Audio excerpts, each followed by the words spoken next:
So husbands get together and they say, wives drive you crazy. She's out to destroy me. What other explanation can there be? She complains about something all sour-faced and serious. I said, fine, whatever you want, I'll do it. She says nothing. What was that all about? Wives all get together and they say, men, they just don't get it. And the men say, what? What don't we get? So God, knowing the nature of our relationship, introduces the law of Mikvah. That once a month the woman goes to the Mikvah, a body of water in which she is totally submerged. And then the physical relationship that had been interrupted can start again. So for 2 weeks out of the month, there's no physical relationship, and then the mikvah, and then 2 weeks of being together. There are 3 liquids that are used for sacred purposes. We all know we make kiddush on wine. So we introduce the holiness of Shabbat on wine. Yom Tov, holidays, whenever something holy is happening, we're drinking. We have wine. By the way, you never see a Jewish winer. There are Jewish alcoholics, but never winos. Because we're so trained, wine is for kiddush. This is the middle of the week. You don't drink wine in the middle of the week. So if you want to get drunk, you got to buy something other than wine. Wine is sacred to Jews. The other is oil. The miracle of Hanukkah is oil. We anoint the king with oil. We anoint the Kohen with oil. Oil represents holiness. Wine represents holiness. Then there's water. Now you would think water is cheap. Water is free. Water is everywhere. 2/3 of the world is water. And yet, the holiest thing that we need to accomplish, which is intimacy, is sanctified by water. The waters of the mikveh. What is the idea of submerging in water? Water is an original element. It's a pure divine creation. Earth, water, the minerals. The simple substances of the world. In the beginning, earth was surrounded by water, because earth is heavier than water. Then God said, let the water separate, and the dry land should come to the surface. That was the miracle of the continents floating on water. But in the beginning, the earth was all one solid globe submerged underwater. Everything that goes back to its most natural, primitive state loses all of its damage, unholiness, corruption. When you go back to the elemental state, you become pure, because the elements cannot become impure. For example, water cannot be polluted. You can't ruin water. You can throw a lot of garbage into the water. So when we say polluted water, we mean water with pollutants in it. The water cannot become polluted. So what do you do if water is polluted? You burn off the junk, and the water is water like it always was. That's why going to a mikveh purifies, because we are made of earth.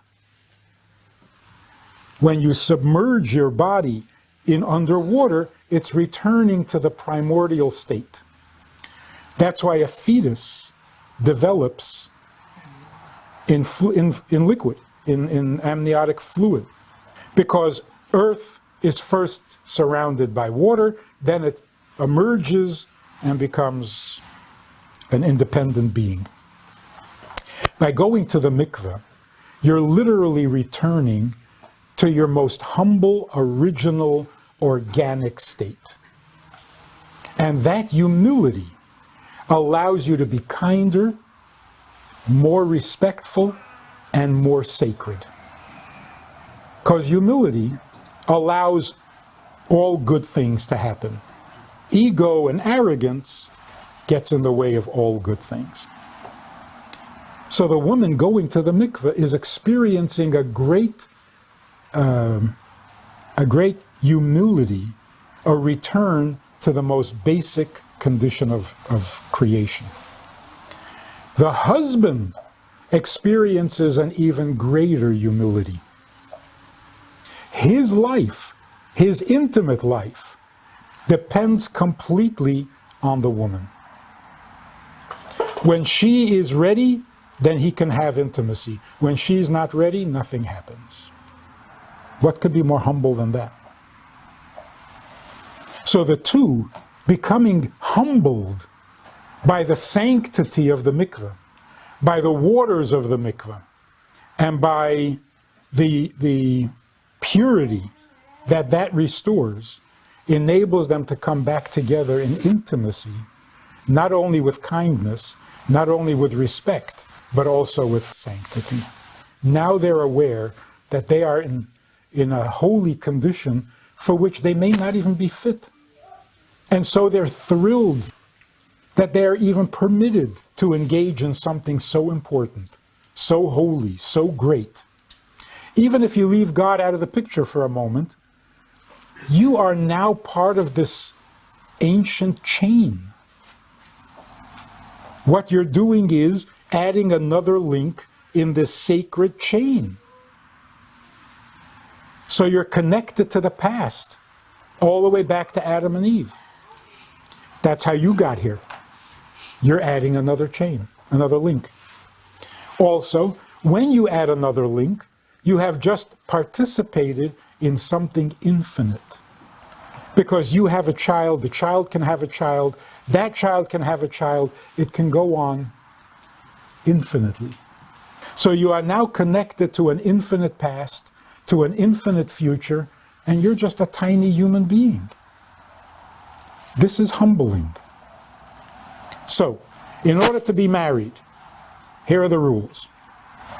Number one, have a sense of humor. Realize that you're trying to do something so divine and you're not fit for it. Number two, be so grateful by the compliment that God gives us, by telling us that we can get married and we can become parents and grandparents. The privilege is awesome, and that should humble us. And when we're humble, we can get along. You need a little more time, fine. You need a little more attention, great. I'm not stingy, I'm not disrespectful, I'm available. One final analogy. Because when I say to people, just each other, not anything from each other, they say, like women, wives used to say to their husbands, everything's good, I can't complain, you're a good husband, but I'm not sure I really have you. I'm not sure that you're really there for me. And the husbands would say, what do you want? And the wife would say, nothing. He says, so what were you kvetching about? So no, I just would like to feel like I have you. All right, so what do you want? Nothing. So husbands get together and they say, you know, wives drive you crazy. She's out to destroy me. What other explanation can there be? She complains about something all sour-faced and serious. I said, fine, whatever you want, I'll do it. She says nothing. What was that all about? Wives all get together and they say, men, they just don't get it. And the men say, what? What don't we get? So let me give you this analogy. It's a painful one. A man and woman are married. She married him because he was the most handsome, the most athletic, the best looking, tall, dark, and handsome. I never understood the dark part. Uh-huh. I was about to ask. But blonde men are no good? Anyway, so she marries this guy. He's perfect. He's perfect. And then, God forbid, he's in an accident. And he is now paralyzed from his neck down. Like Superman, who fell off his horse. His wife took care of him for years. And then one day he dies. And she's all upset. And she's grieving. And she's hysterical. And you come to her and you say, what are you crying about? What have you lost? What have you gotten from him for the last 10 years? What was he good for the last 10 years? What has he given you in the last 10 years? And she'll say, nothing. So what are you crying about? I had him. Now I don't have him. What was I getting from him? Nothing. But that's what intimacy means. Intimacy means it's not about anything, it's just about him. To appreciate that, you have to be a little bit holy. Because in a materialistic world, what do you mean just him? What's him? Does he have money? Does he have good looks? Does he have a good sense of humor? Does he help me? Does he reach a higher shelf? Got to be tall, right? So what is this him? What is this her? We need to become a little more sensitive, a little more refined, to be able to get past all things. Like the famous comedian who says, why do we have houses? Why do we have what? Houses. For stuff. What do we need a house for? Stuff. A place to keep our stuff. Right? And then you put a lock on the house to protect all your stuff while you go out to get more stuff. Now you have a bigger house with 2 locks on the door to protect all your stuff when you go out to get more stuff. And eventually, you've had it up to here with the stuff. You need to live a little. So what do? You take a little knapsack, put in the fewest items possible, and you go away from all your stuff. But then you come back to the stuff. That's marriage. The intimacy, the few moments that a husband and wife can spend by themselves, with themselves, all stuff is gone. In a bedroom, by the way, no television, ever. Because there are 3 partners in the birth of a child. The mother, the father, not Jay Leno. He has more children than anybody. The 3rd partner should be God. That's only good before the kids come. That's the whole... Once the kids come, it becomes harder. But it's necessary for the other kid, for the next kid, you know, you can't sacrifice one child for another. By the way, we have 14 children, thank God. And people wonder, what kind of number is 14? What's 14? It's a strange... Round it out to 15 already. Hi, 18. But what's 14, right? So I got to tell you, we were actually planning to have 15. But my wife heard on the radio in Minnesota that every 15th child born in Minnesota is an Indian.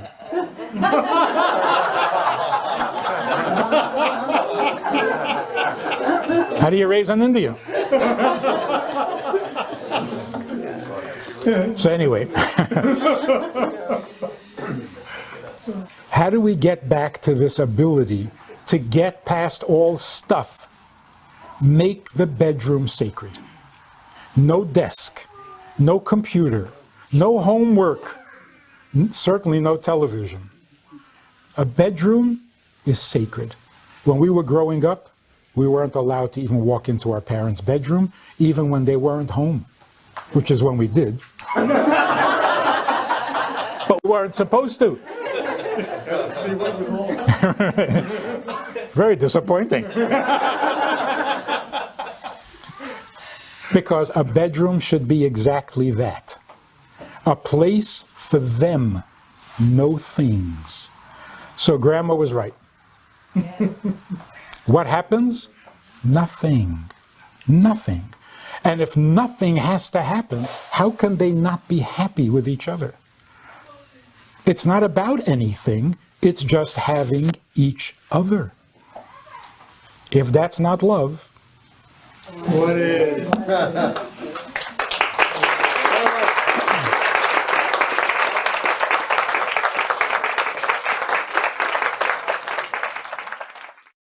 if you enjoyed this conversation or this topic, and you're looking for more information, or you want to hear it again from another angle, there is a way to do that.